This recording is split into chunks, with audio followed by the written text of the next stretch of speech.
a device that when one door closes, another opens, and when you close off your cell phone, you're disconnecting from the ether so that you can open your door, your spirit door, to the words and music this morning. So I'd like you to take this moment to greet your neighbors.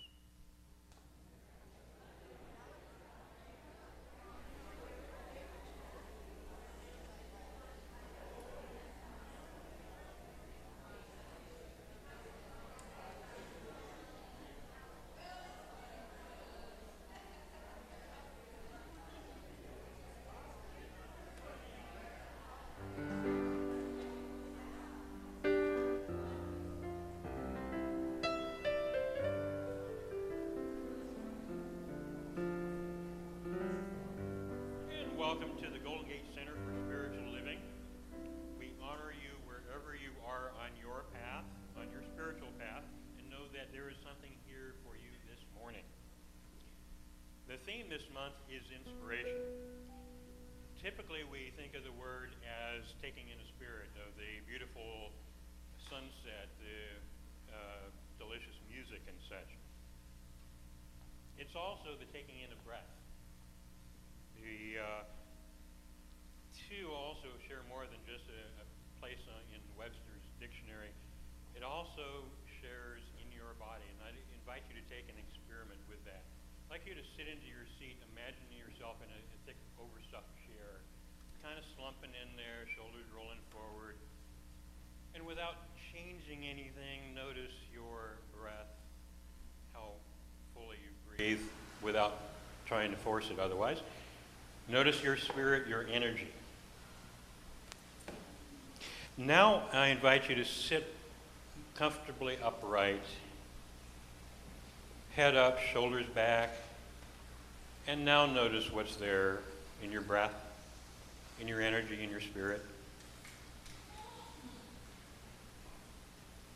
In the words of a mentor of mine, Joseph Heller, your body is the hologram of your spirit. And I invite you to use that vessel of spirit, your body, as a tuning fork to receive the spirit that is here in the words and music this morning. So, moving on, join us in a morning chant that will be led by the renowned David Ault,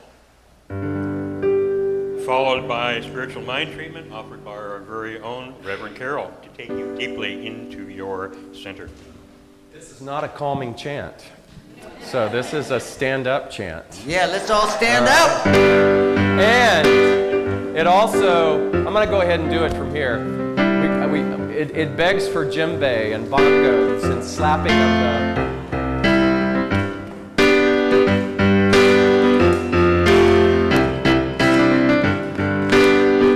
Here we go. I am the life, you are the life, we are the life. Oh, Yahweh. You got it, here we go. I am the life, you are the life, we are the life. Oh, Yahweh. Now we change it up just a little bit. I am the life, you are the life, we are the life. Oh, Yahweh.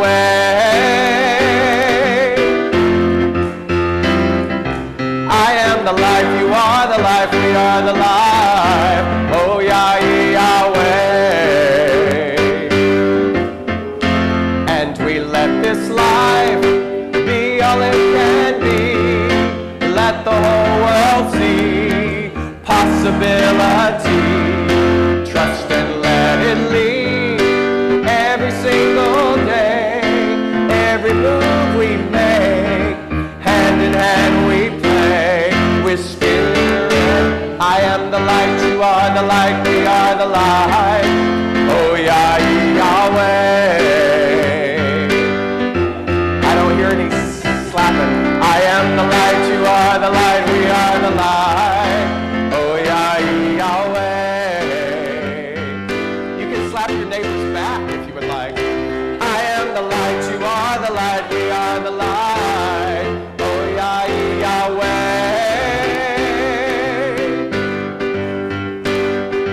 I am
I am the light, you are the light, we are the light.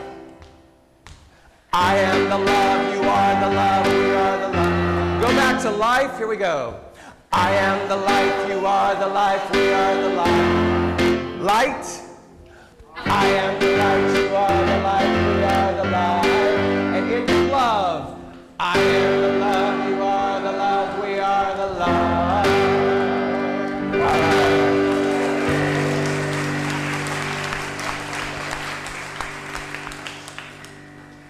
Fabulous. I think we're all going to get hired to do backup on David's next album. So I'm Reverend Karyl Huntley. I would like to welcome you all here today. And for those of you that are here to see David Ault, you are especially welcome next Sunday and every Sunday beyond. We have a wonderful time here, even when David's not here. But I want to welcome you warmly today. And if you would, join me in the opening prayer. And so as we turn within,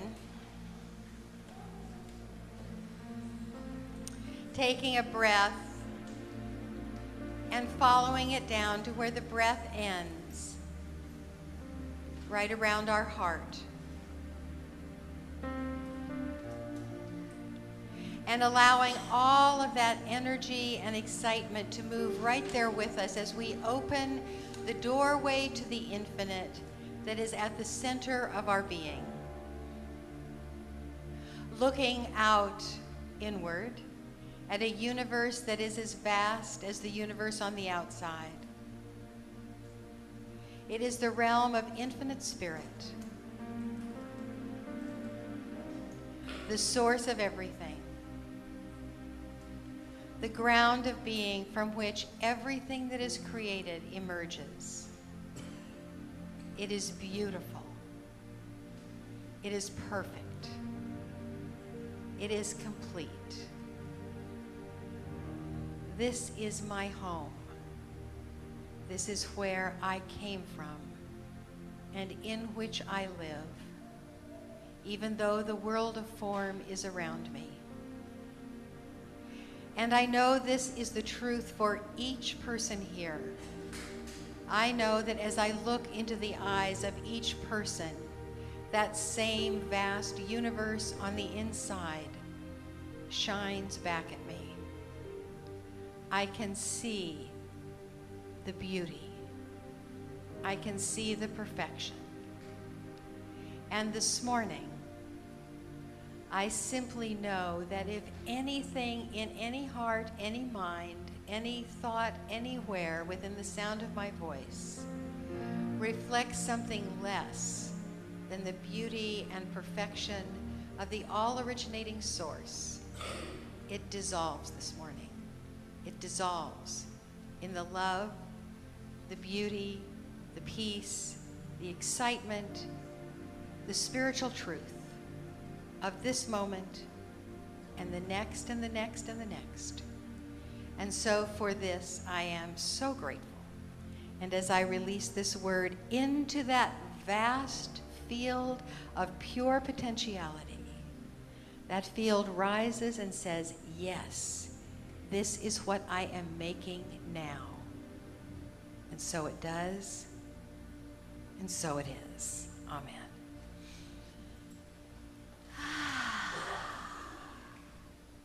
Well, good morning once again, everybody.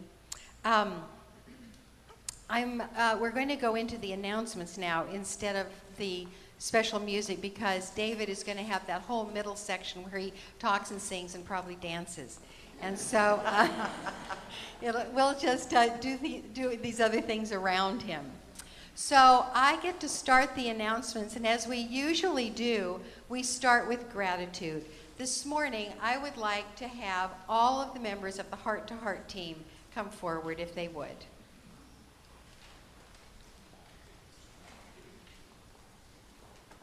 And Selma, darling, you have to come down here.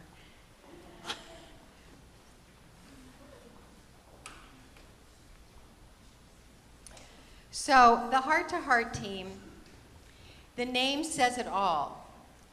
This is the team that cares for you when you need it most. This is the team that cares for the people who are unable to come to service sometimes. They shop for people who are ill. They pray for people. They visit people who are ill. They go to the hospital when people have operations. They cook for people when they come home. And they accompany people on the part of the journey that is difficult. How many of you here have had the service of these beloveds? Thank you so much. So if you would kind of, everybody scoot kind of over here a little bit. And Selma, would you come up here with me, honey?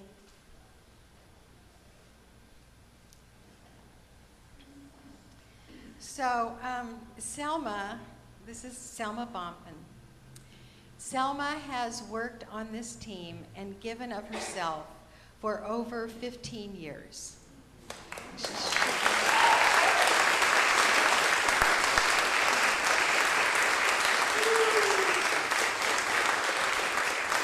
And actually, that is not all she has done. She has been a practitioner. She has been a member of our pledge program, the production of the pledge program. She has served youth and family for at least that long. She has practitioned for classes, and she catered for us years ago. So many of us have had loving hands of Selma serve us. And this morning, she is stepping down from her service after 15 years in Heart to Heart, and so we get to honor her. So Selma, oh darling, you are the epitome of a practitioner. You give of yourself so selflessly. You serve, and I have never heard a cross word come from your mouth. Selma does not draw energy to herself. And so for most of these 15 years, she has worked silently with some thank yous, but not the lavish appreciation that would balance the lavish service that she has given us. And so we honor you today. You pour out your love, Selma. And in the Bible, the pouring is a beautiful thing. There are several verses in the Bible that I just want to share with you and everyone. From Proverbs, it says, I will pour out my spirit unto you. From Psalms, it says, grace is poured into thy lips. Therefore, God hath blessed thee forever. In Isaiah, it says, drop down, ye heavens, from above, and let the skies pour down righteousness. And from Malachi, I will open you the windows of heaven and pour you out a blessing. I think these were written for you, Selma. So today, can you just step right in front here? We have this picture that I'm going to give to Selma. But what we're going to do, I'm going to give it to her and walk in front of you. And what I would like the people in back to do is put their hands on the shoulders of the people in front of them, passing blessings to Selma. And then the people in the front can just pantomime pouring into this picture the blessings of this community. And so as we do this, you can just call out quickly all these blessings.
So here we are, filled up and spilling over, and we've just begun.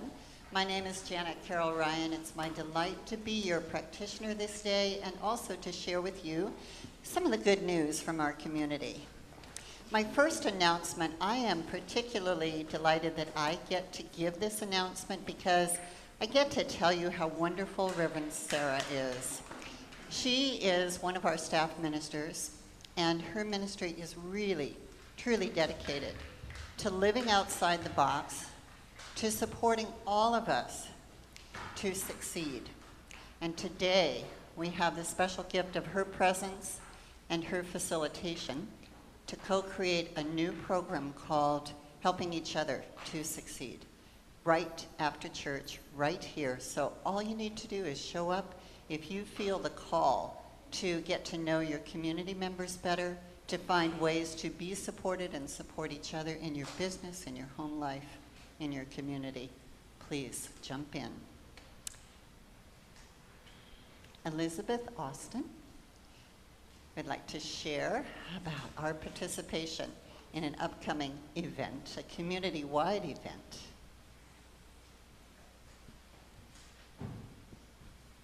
Can you guess what the event is? Okay, Saturday, May 11th is the 31st annual Marin Human Race. And it's a fun community activity, and I invite you all to join me. It's, you can participate in different ways. You can be a racer, a walker, a skipper, a dog walker, whatever. So if you're going to do that and want to be committed to do that, you need to register before May 3rd, and it's only $25. And if you register after that, it's $35. So you know we like to save some money. So register before the 3rd, okay? And then if you can't do that, you can support someone who is going to be doing the race by making a donation, a tax-deductible donation, and it's fun. And it's fun to be there.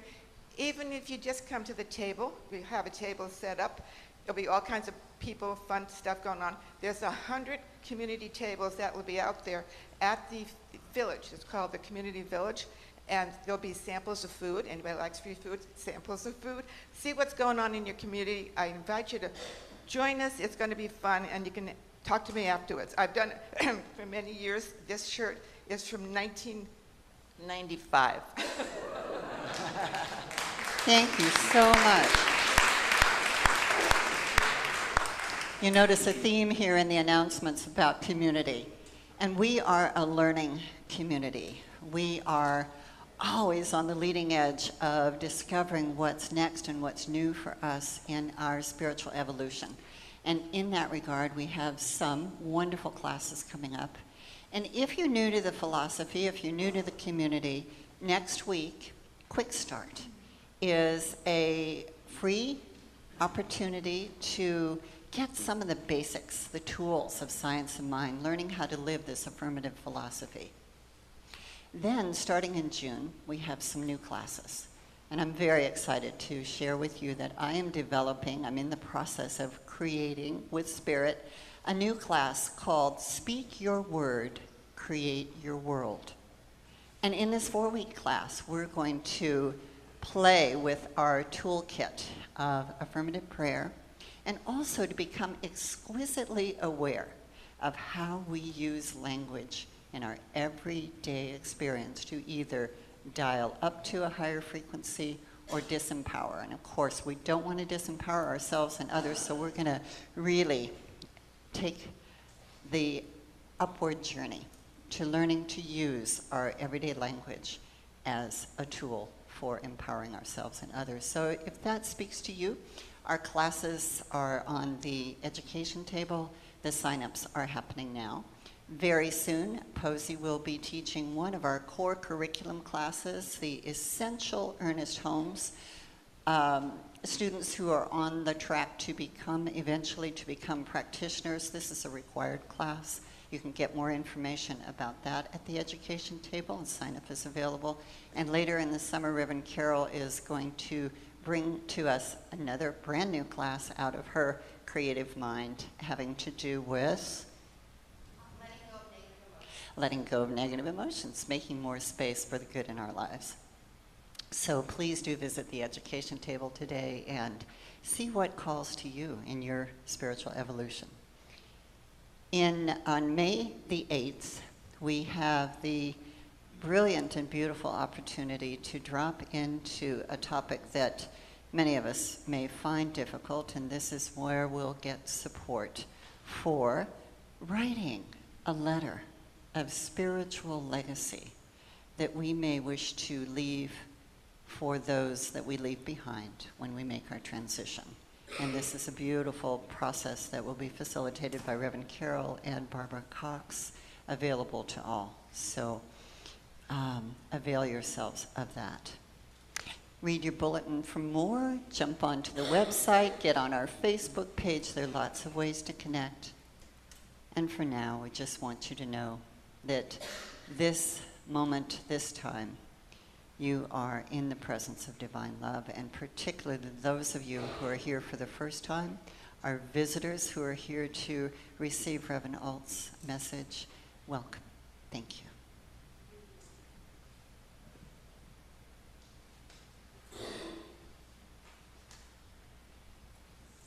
Almost time for David. So in support of this morning, Janet has created this wonderful altar. We have a whole team that does altars every single Sunday. This represents the theme of inspiration, which is our monthly theme. And on it are some pictures of David in Cambodia that he doesn't even have, that were brought by Jennifer for the altar to inspire him. So in introducing our wonderful speaker and soloist this morning, David has had careers in television, in music, and a 30-year career as a national and international speaker and teacher of truth. He founded the church in Mobile, Alabama, and now he is the senior minister of the Atlanta church. He received an honorary doctorate for his contribution to New Thought music, and he works with orphan children in Cambodia, providing fresh water wells, among other things. He is an inspiration perfect for this month. Please welcome Reverend Dr. David Ault.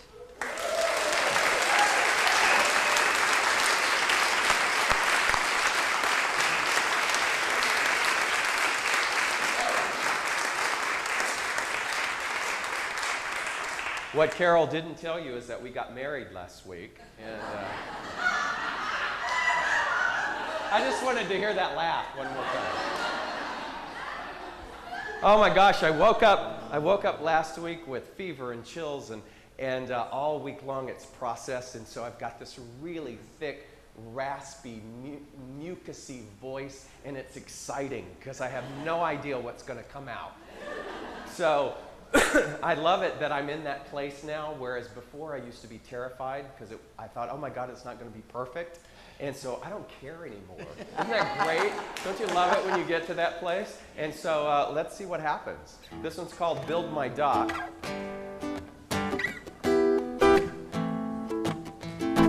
I'll use this.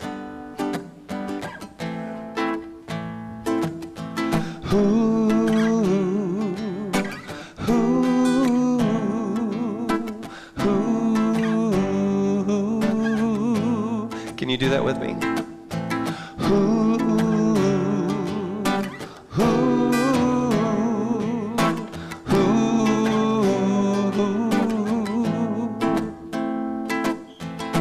I'm gonna build my dock because my ship's already in, and it's up to me to give my dreams a home.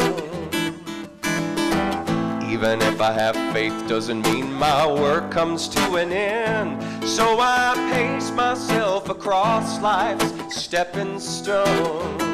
A little less of human talking and a lot more spirit walking. Ever learning on my way. Work on how my heart is listening. Let go of my resisting. Shining with the light of day.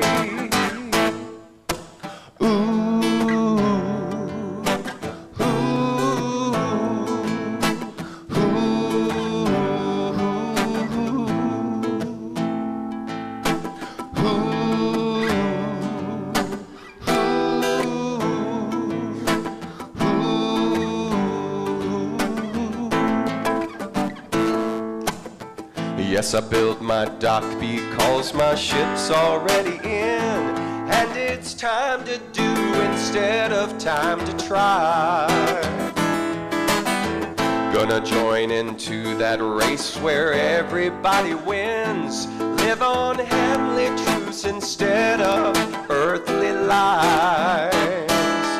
Carol, this momentous feeling of honestly believing I can choose to live in bliss. Guided on my sacred journey, discovering I'm worthy to be anointed by God's kiss. Here we go. Ooh.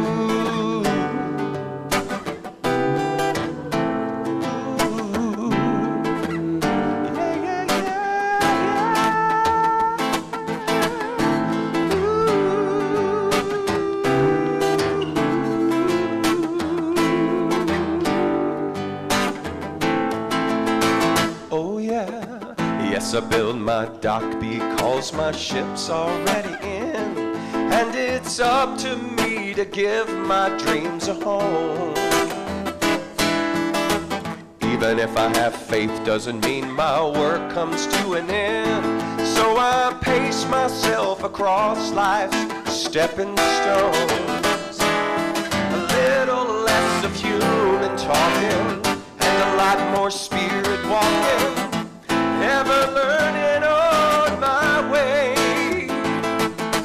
Work on how my heart is listening. Let go of my resisting. Shining with the light of day. Ooh. We gotta build it. And my invitation to you is this. Come on and build it. Come on and build it. Last time. We can build it. We can build it. Ooh. Awesome. Bodie. All right.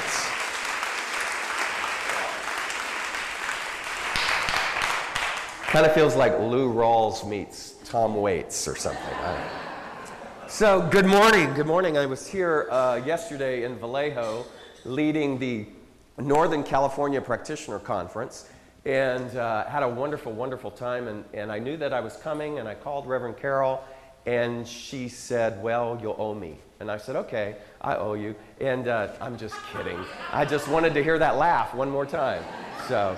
But it's such a joy, and I've been here quite a bit over the years. I was here when Melissa Felipe was music director, for those of you who have been here, and then a couple of times with my bestie, Karen Drucker. And lots has happened since then. You know, I am the senior minister in a church that has a 32-year existing history. And so what fun for me to walk into a 32-year existing history thinking that they're just going to love every single brand new thing that you bring to the table. So my first year was, wow. That's all I'm going to say. Wow. And what I learned through that was one of the most fundamental things that I think my soul, David, came in with, and that was to not seek acknowledgement outside of myself. One of the ways that it was set up so beautifully for that was I had this mother who was, by all terms, a rageaholic and was widowed and very, very much in the world of affect and did not have the capability to show any kind of love or any kind of expression of that or championship of the little child that I was. And of course, a little child wants that, right? But after I became conscious and walked this spiritual path, I saw how perfect it was to have been born into that element, because I was given time and time and time again the opportunity to not look outside of myself for validation. Because every time I did, I would set myself up for disappointment. And so once again, I move into this ministry that has allowed me to do the same thing. And it was a beautiful process, and I've learned to really embrace chaos, because I know that chaos is necessary in order to birth something totally new within us. Any of you ever been through chaos? Any of you tried to run away from chaos? And what we're told is no, actually run towards chaos. Embrace chaos and allow yourself to be in that so that it gives you that brand new thing. So last week I was in Atlanta at yet another practitioner conference, and somebody did one of those copycat bombs like Boston, but it was a false alarm, but nobody knew that. So traffic in Atlanta, in the middle part of Atlanta, was at a standstill. And I was in that. And I remember thinking, what's going on? And of course, we use traffic as that example all of the time. But I thought, here's my chance to really, really, really put this to practice. And so I said, what's the best use of my time as I sit here? And our church, we bought in 3 years, we bought a building. We've $1 million renovation. We need many more millions to continue. And there's always this thing, you know, right above me in terms of responsibility. And as I was looking at that and thinking of that, I thought, here's the best use of my time. I said, I'm going to imagine that I am receiving a multi-million-dollar endowment. And so I'm sitting this is a great way to spend your time, right? So I'm sitting in the car, and some hand is coming through, you know, this morphing figure and giving me one of those big checks. And so I take the check, and I go, okay. And I say, thank you. You know, at times like these, people often say, I'm at a loss for words. I'm not at a loss for words. What I want you to know is I'm very appreciative of this endowment. But what I've learned is, it's much like the Robert Frost poem that says, two paths converge in a yellow wood. I said, this moment feels as though I'm at the convergence of those two paths. One path is telling me that this is an unprecedented event that will unlikely be matched for the rest of my life. The other path is saying that this is my new normal. In other words, that the reception of this gift, of this endowment, which once would have been my ceiling, is now my foundation. And that felt so good. Imagine what was once our ceiling is now our foundation. And to me, that's what it means to live inspired.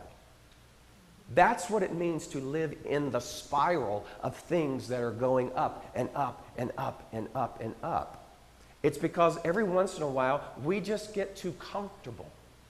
We get in this rut of conformity, or we think that this is as good as it gets. And I know that this is not a new ideal for you, but what I realize is that if we don't do anything about it, then nothing ever changes.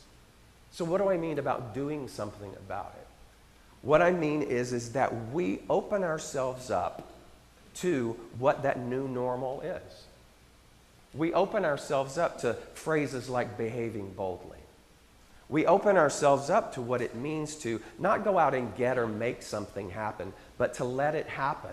But in order for it to let it happen, you and I got to show up. You and I have to be available for that. And so in Atlanta right now, after buying this $3.6 million building and then having to come up with enough to renovate the first couple of phases of that, and then designing what will be eventually the Holmes Institute of the East Coast, and everything that comes with that, there's huge responsibility. And what I've noticed all along the way, and what I've noticed during my path, is that every time these ideas come or these opportunities come, I never go, oh my God, that's so huge. That's out of the realm of my concept. I always look at that, and it's kind of like my soul has a French accent, and it goes, but of course, you know? It's like no big deal. Nothing ever feels like a big deal.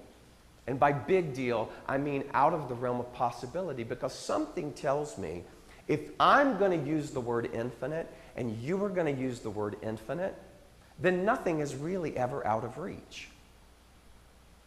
Ever. And it drives the people that work with me nuts. because I'm raising the bar, and I'm raising the bar, and I'm raising the bar, and the accountability level is huge. And so when I start to look at the way in which life is designed that way, I look at each and every one of us and I say, how are you living inspired? And living, of course, is an action. Where have we taken those things, those seeds of desire inside of us, and put them on the back burner when none of us were meant to live a back burner life? And so I start to look at the evolution of all of the things that have come my way. And in a matter of weeks, in about 6 weeks, I will be the age of my father when he died. And that blows my mind. It blows my mind. Because when I was 7 and he was 54, I thought that was as old as anybody could ever get. I mean, that was just ancient to me.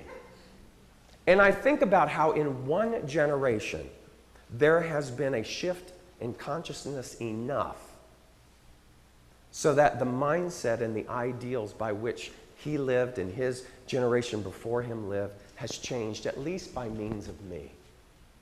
He died of a heart attack, or so they thought. And then, about 12, 13 years ago, when all of my siblings started to die, they noticed that something was going on.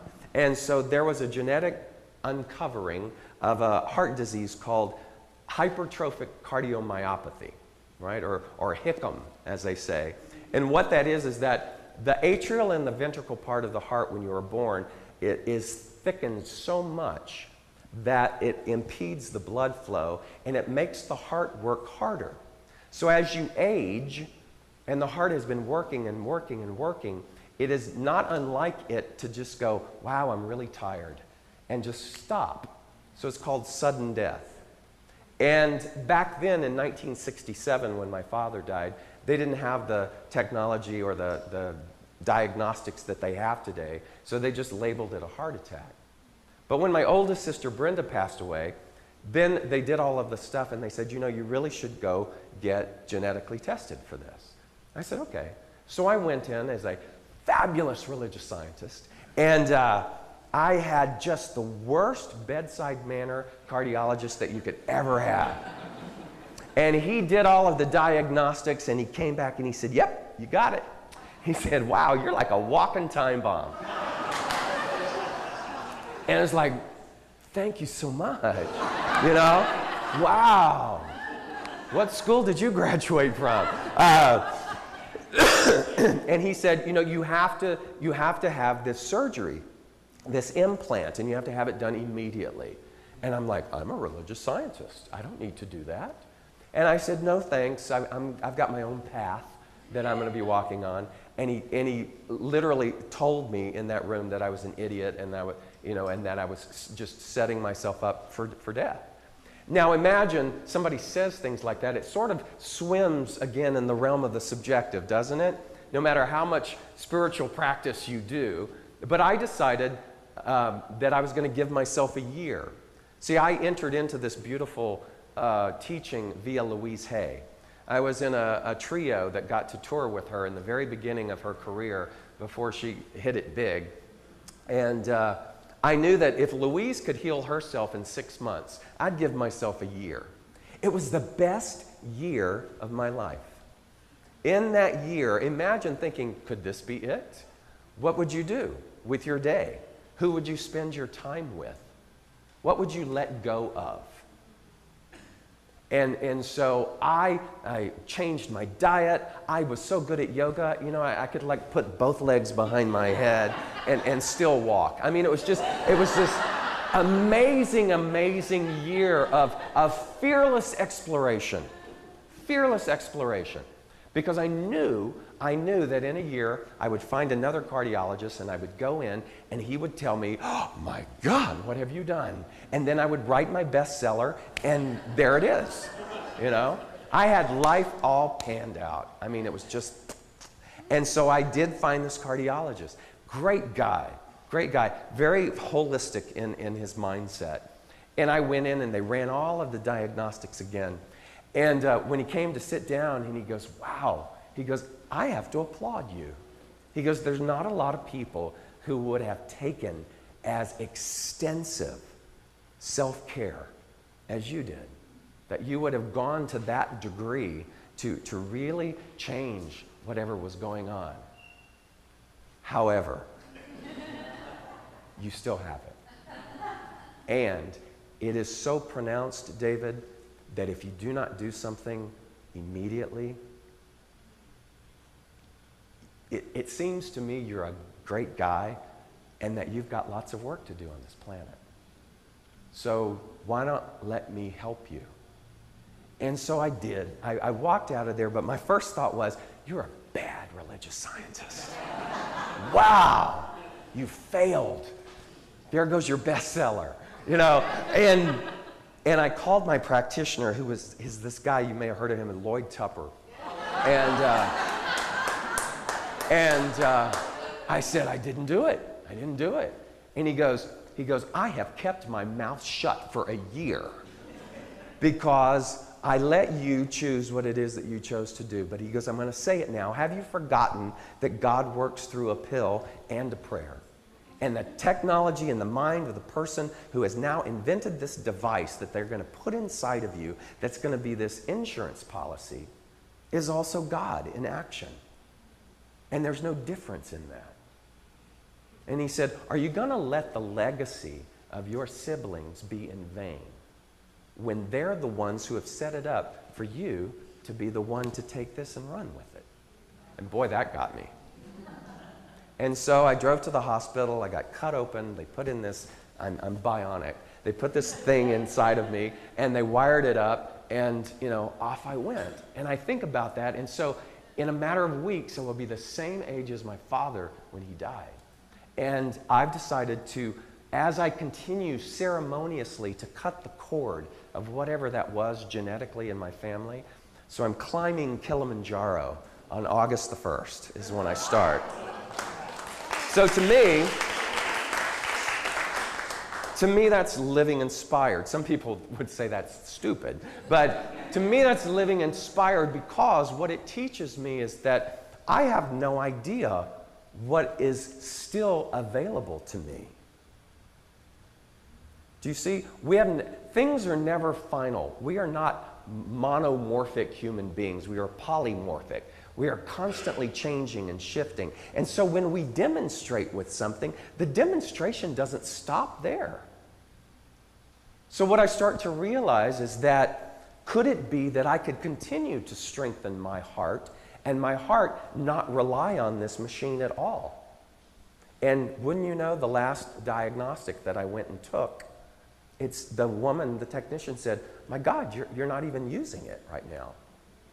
You have like so completely, your heart is so completely regenerated itself that she goes, believe me, they'll never take it out.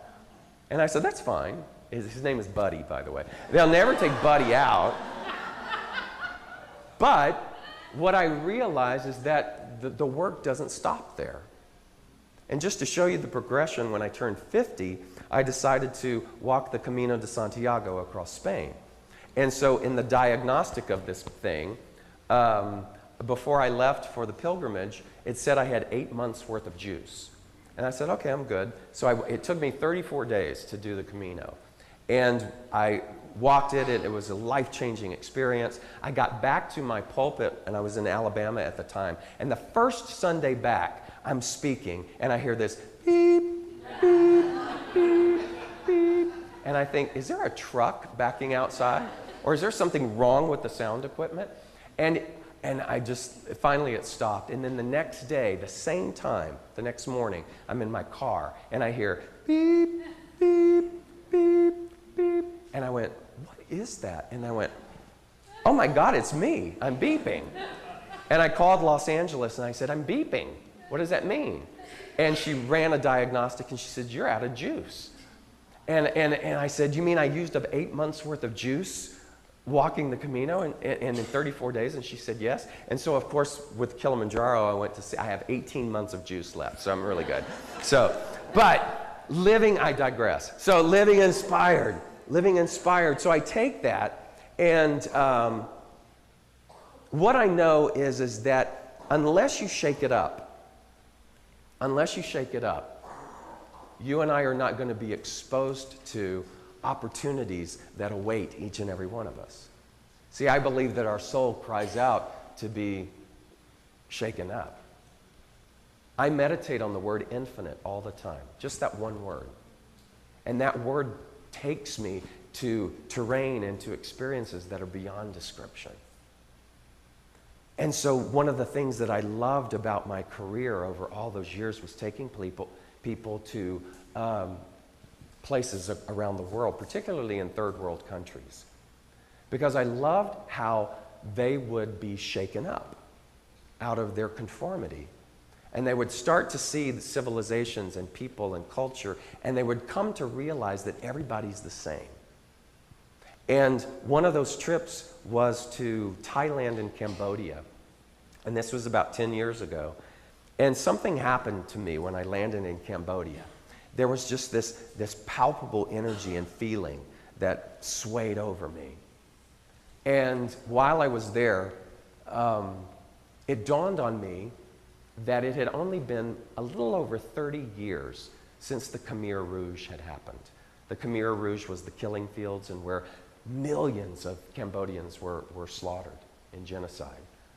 And yet you could not find 1 ounce of hostility among those people.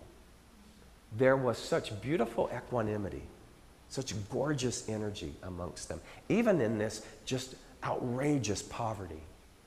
But I could notice the delineation between the haves and the have-nots. And the people that were with me could as well. And they said, we have to do something. And I said, okay. And I went to our guide and I said, I have 12 captive people who would like to do something. Where's the greatest need? And he thought and he said, there's a huge body of water called the Tonle Sap. And in the dry season, the Tonle Sap recedes. And on that riverbank is where all of the gypsies and all of the orphans and all of the landmine victims, everybody congregates. And they sort of have this transient village experience. And he said there are a bunch of children there, most of them probably orphaned, and I'm sure they're starving. You could feed them. And I said, feed them what? And he goes, feed them things that are indicative of what Cambodians eat. And he said, let's go to these markets. So we went to 3 local markets, and we bought everything that they had.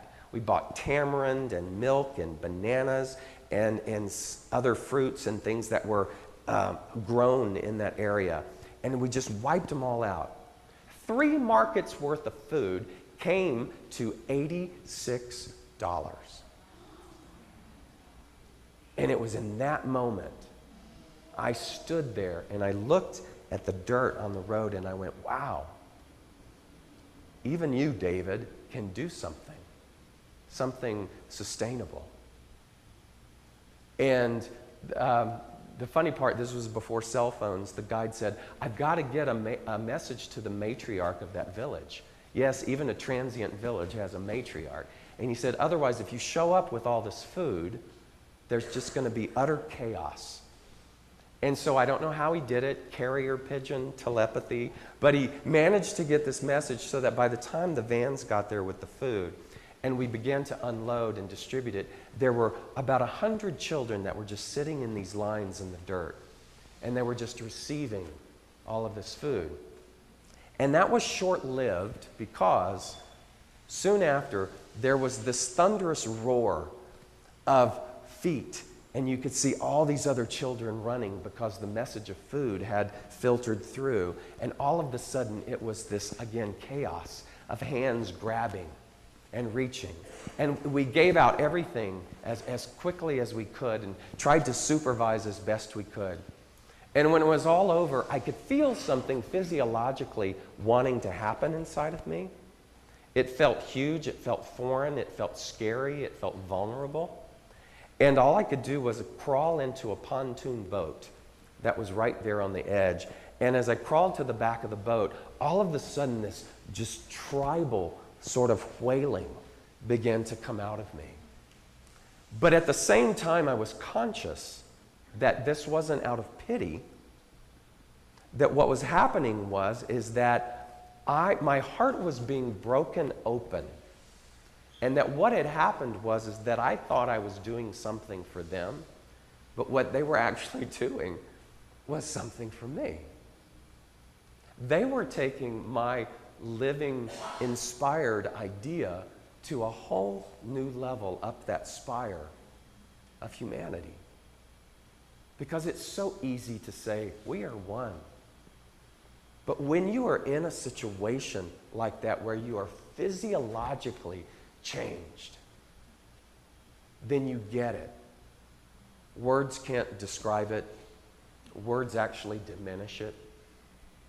And you start to go, oh my God, if I can have that one experience, then you start to crave that experience over and over again.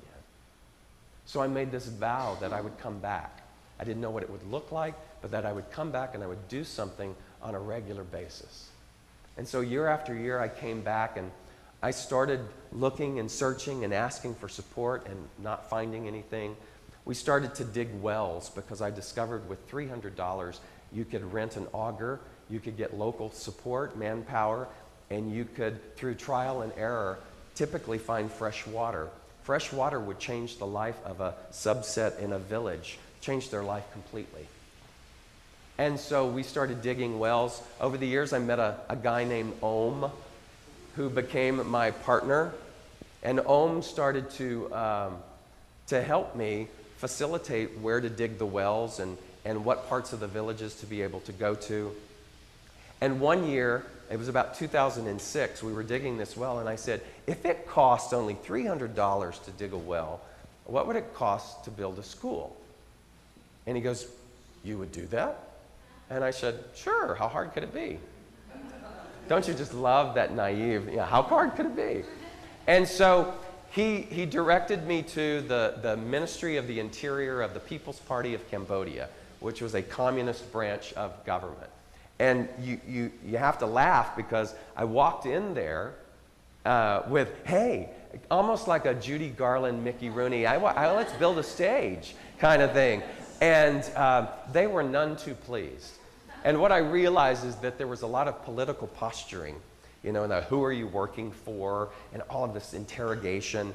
And I wanted to say, God, but I didn't think that would go over very well. I got put in no kidding, I got put in a retaining cell room for about 12 hours as they did background checks, as they took my money, as they brought in the application, which I filled out, and I had no idea what was going on.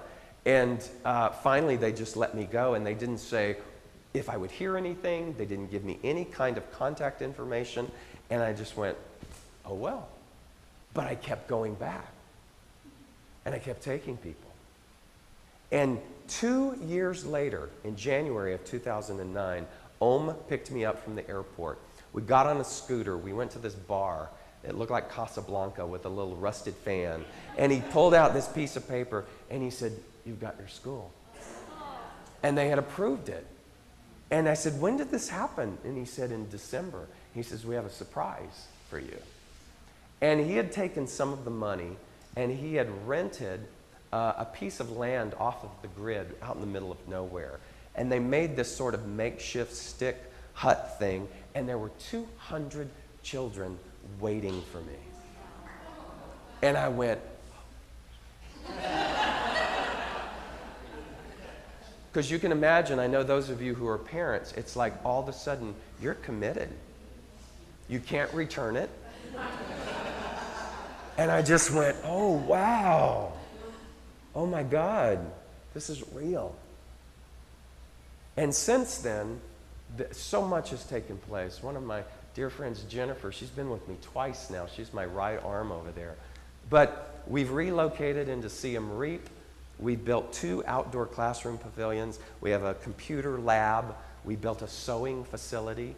And now, for the very first time, we are building housing that will be able to host at least 15 boys and 15 girls, those who are truly orphaned or those whose families have abandoned them and let go of them. And that opens up a whole new level.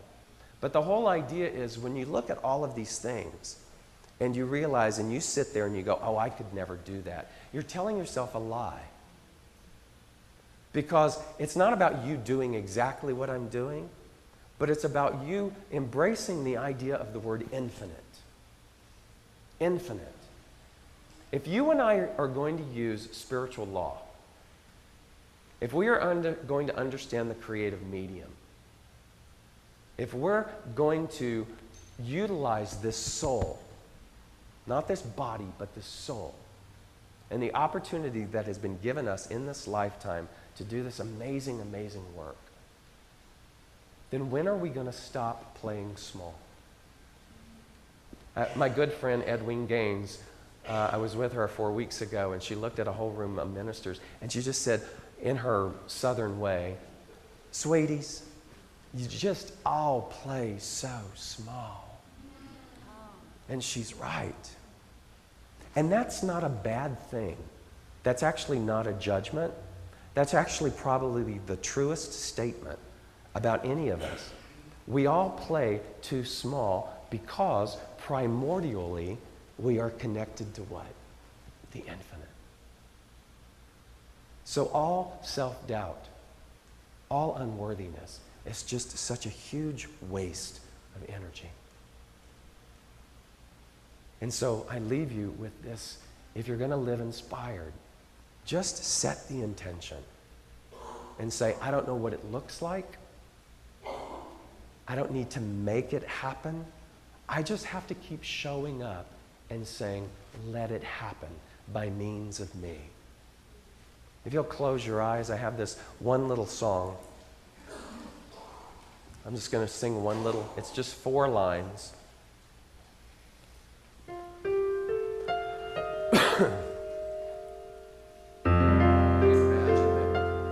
This is the voice of your soul saying to you,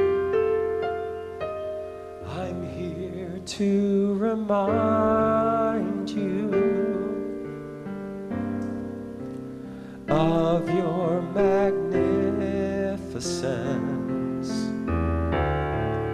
to help you awake to all the wonder that you are. I long to show you all the joy you're worthy of. I'm here to remind you how much you're truly loved. Sing that first line, I'm here to remind you. I'm here to remind of your magnificence, of your magnificence, to help you awake to all the wonder, to help you awake to all the wonder that you are. I long to show you all the joy you're worthy of. I long to show you all the joy you're worthy of. I'm here to remind you. I'm here to remind you how much you're truly loved. Just that last line. I'm here to remind you how much you're truly loved, and to live inspired. And so it is. Thank you.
Dudkowsk.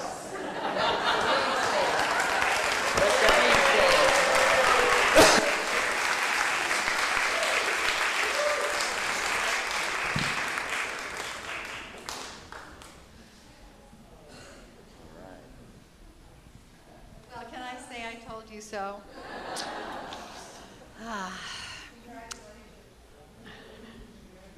Oh!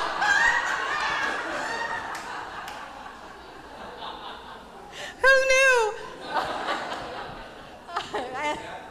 Really?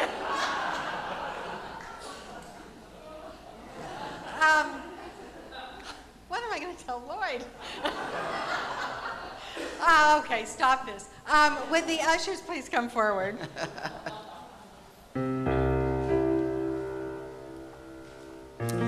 And as we prepare for our tithes and offerings, let us know that this community has great work in the world to do as well.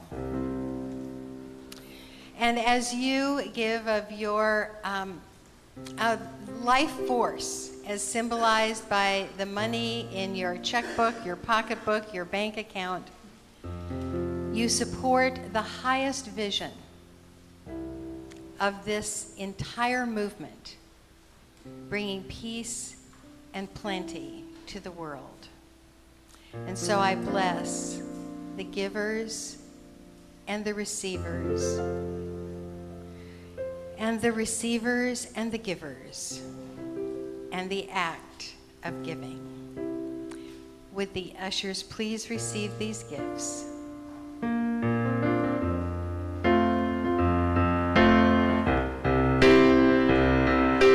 I am as God created, in the light, in the love, in the glory. I am as God created, in the light, in the love, in the glory. In the light, in the love, in the glory. In the light, in the love, in the glory. In the light, in the love, in the glory, I am. In the light, in the love, in the glory. In the light, in the love, in the glory. In the light, in the love, in the glory, I am.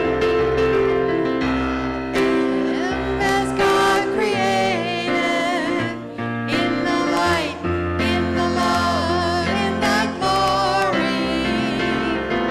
I am as God created, in the light, in the love, glory, I am. In the light, in the love, in the glory. In the light, in the love, in the glory. In the light, in the love, in the glory, I am. In the light, in the love, in the glory. In the light, in the love, in the glory. In the light, in the love, in the glory, I am. Thank you. Oh yeah. Yeah, give yourself a hand.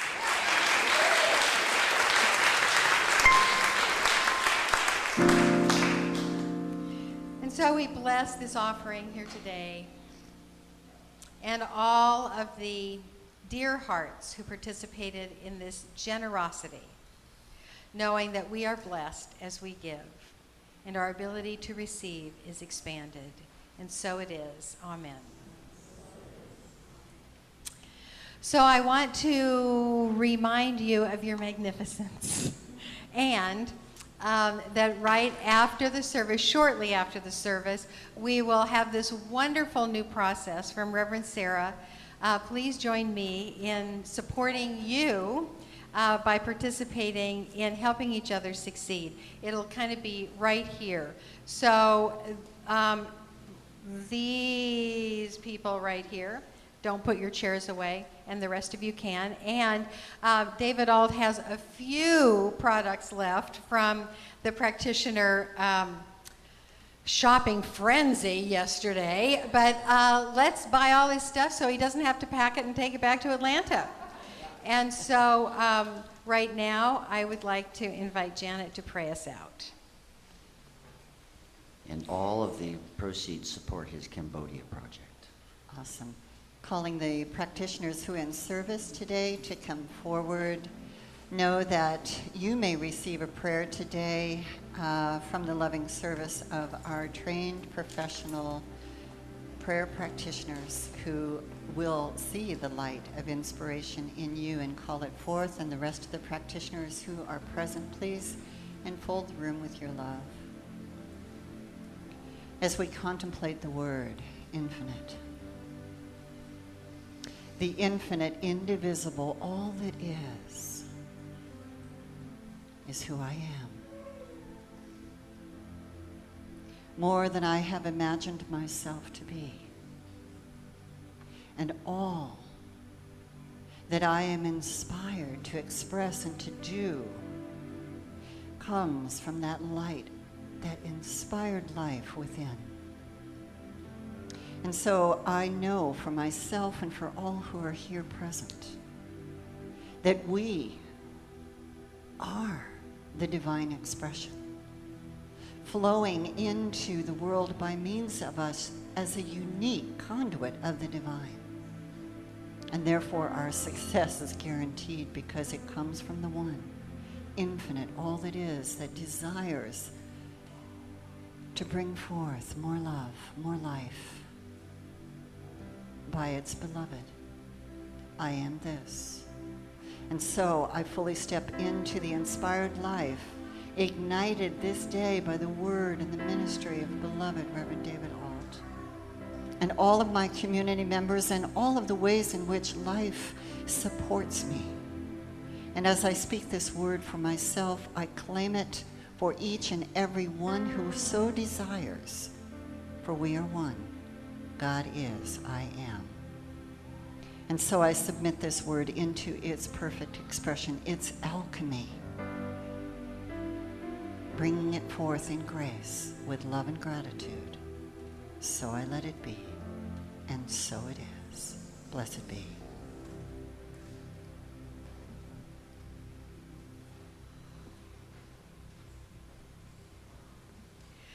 I invite you all to stand for our affirmation and closing song.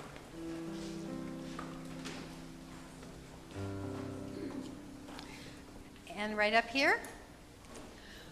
What is true of infinite mind is true for my mind. I welcome wholeheartedly the energies of the infinite and recognize its already existing presence in every facet of my life. I give it room to breathe and live and thrive as me, through me, and so it is.